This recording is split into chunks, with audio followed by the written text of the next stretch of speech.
National Weather Service in Austin, San Antonio has issued a flash flood warning for West Central Bexar County until 12:15 a.m. Central Daylight Time. At 9:18 p.m. Central Daylight Time, Doppler radar indicated thunderstorms producing heavy rain across the warned area. Between 1 and 2.5 inches of rain have fallen. Additional rainfall amounts of 1 to 2 inches are possible in the warned area.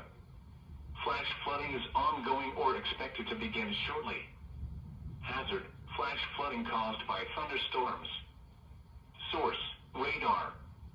Impact: flash flooding of small creeks and streams, urban areas, highways, streets and underpasses, as well as other poor drainage and low-lying areas.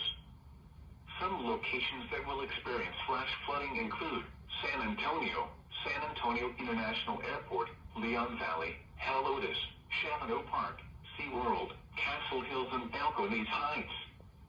Turn around, don't drown when encountering flooded roads. Most flood deaths occur in vehicles. Be especially cautious at night when it is harder to recognize the dangers of flooding. In hilly terrain, there are hundreds of low water crossings which are potentially dangerous in heavy rain. Do not attempt to cross flooded roads. Find an alternate route.